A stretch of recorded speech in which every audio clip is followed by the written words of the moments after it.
यहाँ पे एक दिन के चार्ट पे यहाँ से कैंडल स्टिक बनी है।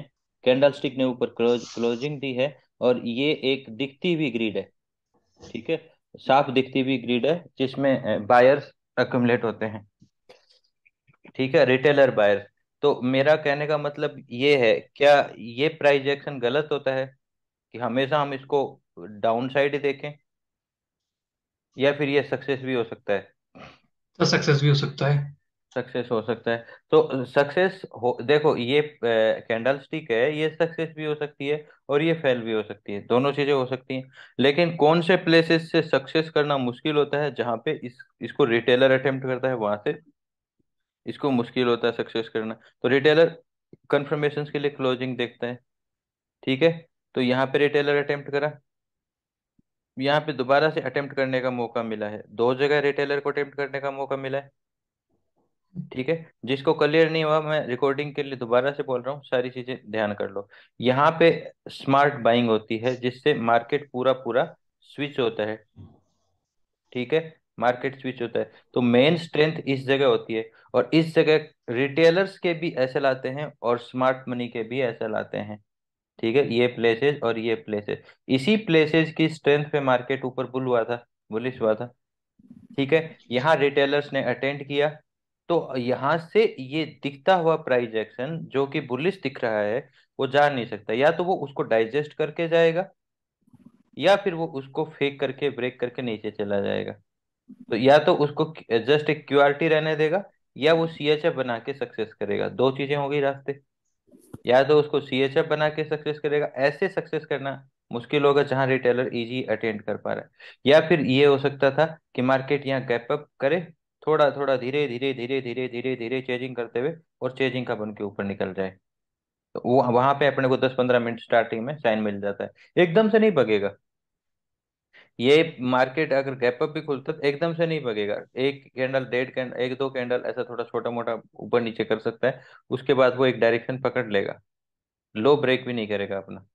ठीक है। तो वो कंडीशन में क्या होता है, वो कंडीशन में देखो, कभी भी एक चेजिंग की शुरुआत होती है ना, वो ये जो फेस होता है ना, स्टार्टिंग फेस, ये स्लो होता है। फिर थोड़ा सा मीडियम आता है जिसमें चुटमुट रिट्रेसमेंट की वो होती है कोशिश। उसके बाद में आता है फास्ट फेस, और जहां यहां से रिटेलर उलझना स्टार्ट करता है, जिनको निकलने का चांस देता है।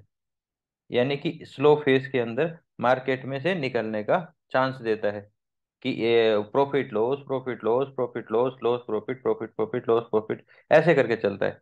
तो वहां क्या होगा कि नहीं, मजा नहीं आ रहा, नहीं आ रहा, नहीं आ रहा, 2-5 रुपए निकला, चलो मैं दूसरी साइड ट्राई करूं, एक ऐसा थोड़ा सा ब्रेकअप, तो वो उस टाइम उधर भी नहीं देगा, इधर भी नहीं देगा, ऐसे अटेम्प्ट करवाएगा।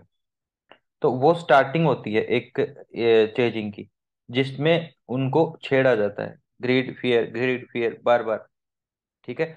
वो स्टार्टिंग फेज स्लो होगा, तो ऐसे में यहाँ खुलना। ठीक है। वो स्टार्टिंग फेज, F15 का स्टार्टिंग फेज और चेजिंग का भी स्टार्टिंग फेज दोनों है। तो स्टार्टिंग के एक या दो कैंडल में थोड़ा बहुत वॉल्यूम के साथ वो हो सकता है, ऊपर नीचे की वॉलेटिलिटी और डायरेक्शन भी।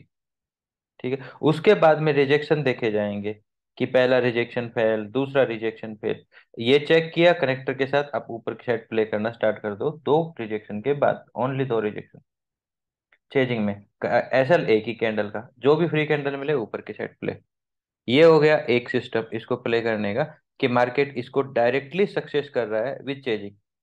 ये तरीका होगा या कोई तरीका नहीं होगा। दूसरा तरीका क्या होता है, कई बार ये फॉर्मेशन जो बनती है, तो ऊपर गैप अप करेगा, ऊपर का रिटेलर ब्रेकआउट, नीचे का रिटेलर ब्रेकआउट, और मिड में पूरा डे। अगले दिन ओपन होगा, नीचे से ब्रेक करेगा और ऊपर जाना स्टार्ट। ये दिन हो गया पोज। या फिर ये दिन की जर्नी हो गई चेजिंग। या फिर यहां से गिरावट, सीएचएफ की जर्नी। तो तीनों के तरीके होंगे। ऊपर नहीं जा सकता बिना चेजिंग, और ऊपर चेजिंग बनेगा तो उसके स्टेप्स मैंने बता दिए यहाँ पे।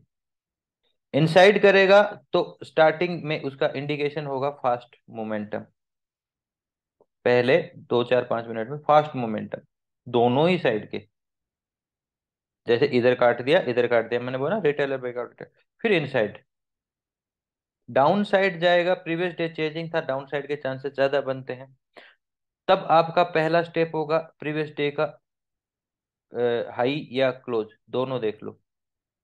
हाई देखोगे जिसको हम बोलते हैं पीडीएस लेवल। अगर मार्केट ने रिटेलर ब्रेकआउट के बाद पहली कोशिश दूसरी कोशिश में अगर रिटेलर ब्रेकआउट टच कर वो पीडीएस लेवल टच कर लिया, तो चांसेस नीचे जाने के। फिर आता है सीएचएलआर का बॉटम प्लेस ब्रेक करना। तो वहां से आपको ये ब्रेक करने के बाद एक और मिलेगा चांस ऊपर के डायरेक्शन में, थोड़ा सा। तो वो जो चांस मिलेगा वो हम सीएचएलआर फिर बोलते हैं। सीएचएलआर दो तीन तरह के होते हैं, अभी एक तरह का बताया मैंने वहां पे। तो यहाँ से फिर आपको फिर मिलेगा, आप नीचे का कंटिन्यू प्ले करोगे। ठीक है, चेजिंग का स्टेप मैंने आपको बताया, धीरे धीरे जाएगा। चेजिंग के स्टेप्स में दूसरी चीज होती है कि मार्केट टाइम वाइज रिट्रेसमेंट करता है। ये नहीं कि ये कैंडल ऊपर रखता रहेगा रखता रहेगा रखता, अगर रखता रहता है और बहुत कोई भी होल्डिंग भी नहीं बनाता, तो हम उसको चेजिंग नहीं मानते, वो जल्दी मैच्योर होकर तेजी से गिर भी सकती है। लेकिन फिर भी अगर कोई इंपॉर्टेंट लेवल जैसे कि माना डीएसडीएल लेवल अप्रोच कर जाए, वो वैसे ही कंडीशन में कि विदाउट होल्डिंग, सेम कंडीशन, छोटी कैंडल यानी कि स्लो मूव, और मार्केट रीच डीएसडीएल, तो आप उसको बाइंग की साइड प्ले तब करोगे जब एक रिट्रेसमेंट दे। तो वहां पे एक साइकोलॉजी एक्टिवेट हो जाती है, डबल टॉप, यहाँ से 28%। और जब वो कैंडल क्रॉस करे 1 मिनट को, आप प्ले करोगे उसी कंडीशन में, नहीं तो उसको चेजिंग नहीं माना जाता है जिसमें होल्डिंग नहीं होती। और जिसमें फास्ट होता है उसको चेजिंग नहीं मानता। फास्ट का मतलब हमेशा चेजिंग में स्टार्टिंग स्लो, फिर मीडियम टू फास्ट होएगा। और ये अटेंड है कि स्टार्टिंग में, देखो ध्यान रखो, इस टाइम अटेंड होगा रिटेलर के द्वारा ज्यादा, ज्यादा अटेंड होगा। ठीक है, किस डायरेक्शन में? ऊपर नीचे ऊपर नीचे ऊपर नीचे। इस डायरेक्शन में कम अटेंड होगा और ज्यादा अटेंड होगा नीचे नीचे। इस अटेंड में इसमें और ज्यादा नीचे के लिए अटेंड होगा, और जितना ये नीचे के लिए ज्यादा अटेंड होगा उसको फास्ट स्पीड मिलेगी। क्लियर है? Yes sir. ठीक है। तो यहाँ की साइकोलॉजी समझ में आ गई। और यहाँ से जो, इसको देखो, मार्केट में ये नहीं है कि स्मार्ट मनी कोई इनसाइड न्यूज लेके बैठा है या कुछ लेके बैठा है। वो डाटा लेके बैठा है, और डाटा उनके पास डाटा स्ट्रोंग होते हैं। मतलब उनकी जो मैकेनिज्म होती है ना चार्ट्स को रीड करने की, वो अलग तरीके की मैकेनिज्म होती है। वो सारी चीजें रीड करते हैं सिस्टमेटिक तरीके से, वो उन चीजों को रीड करते हैं।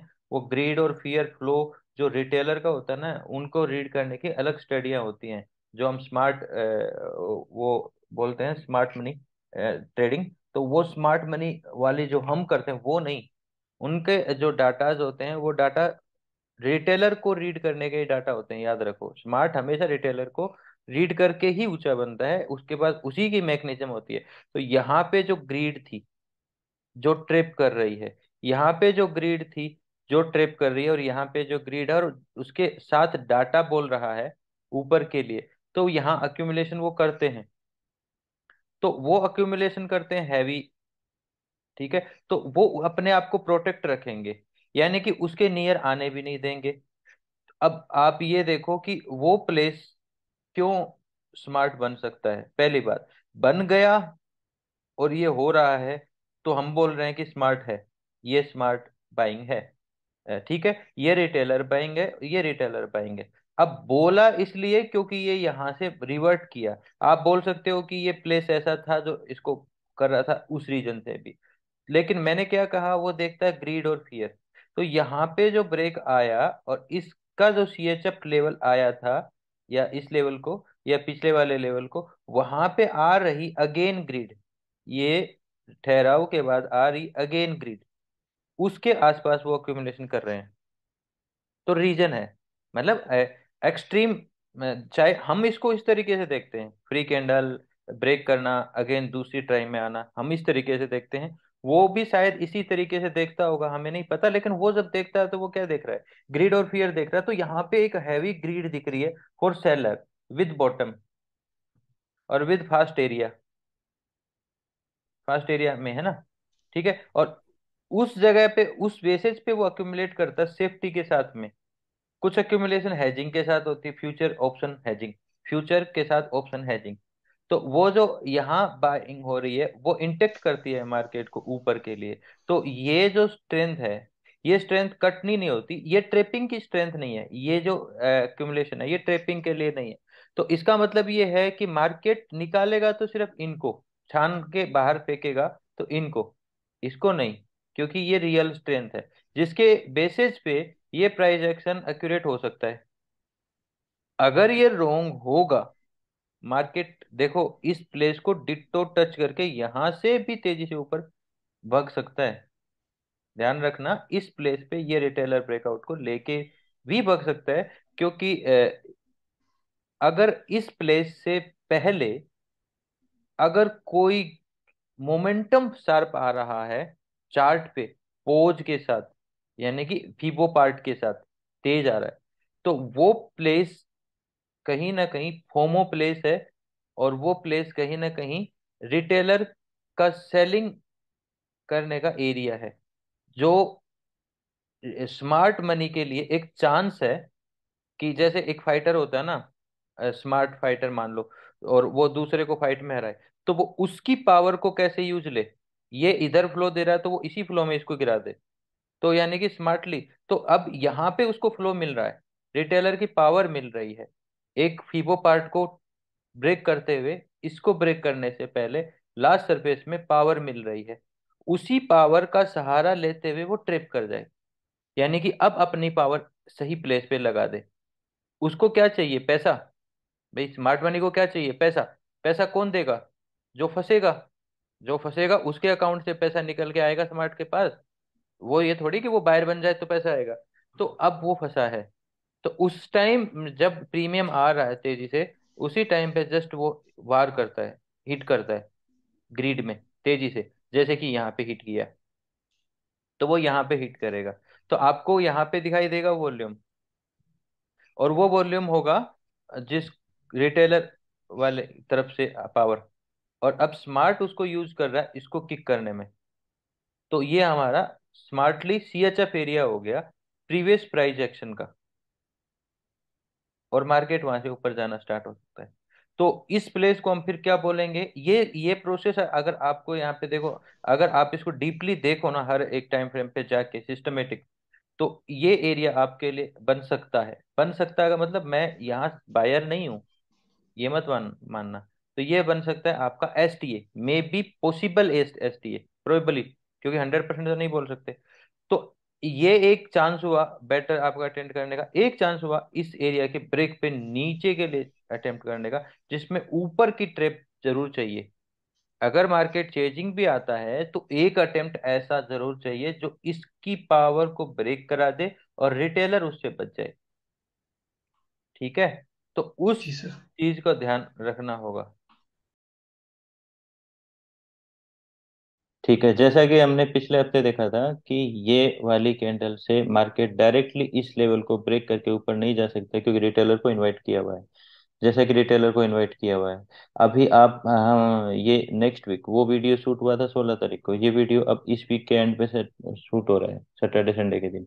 तो इस दिन हम यहाँ देख रहे हैं कि जैसा कि हमने यहाँ कहा था कि मार्केट डायरेक्टली ऊपर नहीं जा सकता, उसको पावर लेनी पड़ेगी, क्योंकि यहाँ पे इसकी ग्रीड है, वो स्मार्ट मनी ग्रीड है, जो टूटना बहुत ज्यादा मुश्किल, बहुत ज्यादा मुश्किल है। और यहाँ से जो रिटेलर ग्रिड है उसका सॉल्यूशन मार्केट करेगा, जो दिख रहा है आपको यहाँ पे क्यूआरटी हैमर, हैमर के ऊपर की क्लोजिंग, तो मार्केट डायरेक्टली ऊपर नहीं जा सकता है। तो इस दिन जो हमारा एनालाइज था, तो हमने क्या कहा था, मार्केट ऊपर जाएगा तो एक रास्ता क्या हो सकता है, या तो गैप अप अच्छा दे, तो एक अच्छी पावर शो करे, तो समझ रहे हैं कि वो चेजिंग के वे में जा सकता है। दूसरा, उसको सीएचएफ बनाना पड़ेगा। सीएचएफ का मतलब कि एक हैमर है उसे बाहर ऊपर निकलती हुई तो उसका फीबो या डिस्काउंट के आसपास आ जाए, उसको क्रॉस ना करे। उसके नीचे आने का रीजन सिर्फ ये होता है कि उसका डाइजेशन हो जाए, जो लोग यहाँ पे फंसे हैं उनके एसएल्स हो जाए, यानी कि उनकी संख्या में कमी आना, या वो एसएल पाएंगे तब मार्केट में नए सेलर आएंगे, और वहीं से मार्केट में बाइंग की पावर मिलेगी। तो जैसा कि हमने एनालाइज किया था, यहाँ से जाना मुश्किल है, तो मार्केट ने सीएचएफ की पावर ली है, वापिस एक ट्रेप किया है, ट्रेप करने के बाद सेलर को इनविटेशन दिया, इनविटेशन के बाद दोबारा हैमर बना रहा है। देखो ये हैमर बन गया, हैमर के बाद में उसका डाइजेशन के लिए इनसाइड बनाया, अभी वापस उसी प्लेस पे इस हफ्ते आके खड़ा हुआ है मार्केट। इस हफ्ते हम फिर से ये कहेंगे कि डायरेक्टली इस रास्ते से मार्केट को पार करना बड़ा मुश्किल है, पार नहीं कर पाएगा, अभी भी वैसी ही ग्रिड है। बेशक इस बार एक एड ऑन पावर ग्रिड जोड़ के चल रहा है, ये के साथ ये एड ऑन चल जोड़ के चल रहा है, जो कि इंपॉर्टेंट होती है। लेकिन मार्केट को जाने के लिए गैप अप ही चाहिए। अब गैप अप मिले और चेजिंग मिले तो जाना पॉसिबल है, गैप अप नहीं मिले, चेजिंग नहीं मिले, मार्केट यहाँ खुलेगा तो मे भी इसको थोड़ा ब्रेक करके इस प्लेस तक आएगा और तेजी से मार्केट गिर जाएगा। ये हमारा आगे का नेक्स्ट हाँ एनालाइज है, जिसमें या तो गैप अप के साथ मार्केट ऊपर जाएगा, या इसके दरवाजे पे यहाँ से खुल के ब्रेकआउट दिखाएगा तो वो फेल होगा। यानी कि वो एक एरिया यहाँ के सीएचएफ एरिया को लेते हुए वो फेल होके तेजी से नीचे आएगा और एक नया ट्रेप क्रिएट करेगा। और वहां के बाद में भी मार्केट नीचे आने की पॉसिबिलिटी है, बढ़ जाती है, क्योंकि ऊपर से डेली रेंज का एक बैरियर भी आ रहा है जो कि इसको बैरियर कर देगा। ये हफ्ता भी बहुत ज्यादा मेन है। अभी फरवरी में बजट आ रहे हैं, जनवरी का ये टाइम चल रहा है, हाफ जनवरी निकल चुकी है। अब 15 दिन में आगे जो भी होने वाला है वो बजट के ध्यान में रख के मार्केट का कहीं ना कहीं मार्केट ऑपरेट किया जा रहा है, तो हमें सावधानी से खेलना है। अभी कुछ दिन मार्केट वॉलेटिलिटी भी बढ़ाएगा, कुछ रेंज में भी चलेगा। तो बहुत सारी जनवरी के अंदर वॉलेटिलिटी डायरेक्शन वाली रही है, अब वॉलेटिलिटी विदाउट डायरेक्शन रहेगी जो ट्रेपिंग ज्यादा बढ़ाएगी। फरवरी बजट की तैयारियां हो रही हैं, तो इस वजह से थोड़ा हर कदम को बहुत ही सावधानी से एनालाइज करना होगा।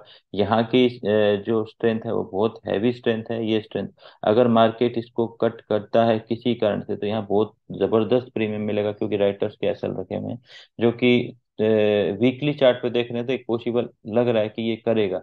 लेकिन अभी हम कुछ नहीं कह सकते, ये सिचुएशन के रिजल्ट के बाद, यानी कि यहाँ से क्या होना है उसके बाद आगे का स्टेप पूरा तरह से क्लियर हो जाएगा। अभी के लिए पावर ग्रिड की पावर है, ग्रिड की पावर है, बट डायरेक्टली गेट से बाहर नहीं निकल सकता, तो गैप अप के साथ जाना पॉसिबल हो सकता है गैप के साथ तो ये कंटिन्यू भी कर सकता है, इस लेवल के ब्रेकआउट के बाद ही नहीं कोई पावर मिलेगी, मिलेगी तो उससे पहले पावर नहीं। फिर ये ऊपर जाना इजी हो जाए। गैप के साथ 15 मिनट का चार्ट, 15 मिनट में दो कोशिश नीचे की फेल होना, यानी कि कोई भी क्यूआर टिप्पणी की छोटी सी कोशिश भी फेल होना चेजिंग की निशानी क्लियर कर देगी। ये रहा गैप अप का सिनेरियो, जिसमें स्मॉल गैप अप तो चलेगा भी नहीं, स्मॉल गैप अप फेल होगा। गैप अप अच्छा चाहिए, 250 300 400 पॉइंट का गैप अप कम से कम चाहिए ही चाहिए, तो ही 400 पॉइंट मान के चलो, क्योंकि मार्केट थोड़ा नीचे भी है। तो ये पॉसिबिलिटी रहेगी अ, अगले कुछ दिनों की, जिसमें यहाँ से निर्भर, अगला कुछ दिन नहीं, यहाँ से ओपनिंग होना और चलना अगला कुछ दिन नहीं, अगले काफी समय को इम्पेक्ट करेगा। कहीं ना कहीं एसटीए लेके बैठा है मार्केट, और एक नया एसटीए क्रिएट कर सकता है, डायरेक्शन कंप्लीटली चेंज कर सकता है नीचे के डायरेक्शन में, जिसके बहुत सारे आसार हैं। ये दिखती भी पूरी दिखती हुई क्रिएट है, और यहाँ पे इसकी मैच्योरिटी होना पॉसिबल है। अगर गैप अप के साथ सक्सेस कर जाए वही एक चांस है, नहीं तो चांस नहीं है। ये हमारा नेक्स्ट वीक का एनालाइज रहेगा। इसका एक विस्तार से वीडियो मैंने स्वॉट वालों के साथ मिलकर शूट किया, जिसका एक एडिटिंग पार्ट कुछ मैं दूसरे चैनल के ऊपर, इस चैनल के ऊपर आपको ये पार्ट मिल रहा है जो प्रीवियस से कनेक्टेड है, उसके ऊपर आपको पूरा डिटेल एनालाइज मिलेगा, जिस पे आप सारे चार्टों के साथ मिला के टॉप डाउन एनालाइज को देख पाओगे। इसके लिए बने रहिए। अगर वीडियो अच्छा लगता है दोस्तों तो कमेंट करके या फिर मेरे व्हाट्सएप पे आप संपर्क करके चीज़ों को लर्निंग के लिए भी जुड़ सकते हैं, और कमेंट करके और वीडियो के लिए भी प्रोत्साहन दे सकते हैं कि क्या कुछ आपको चाहिए। Thank you friends.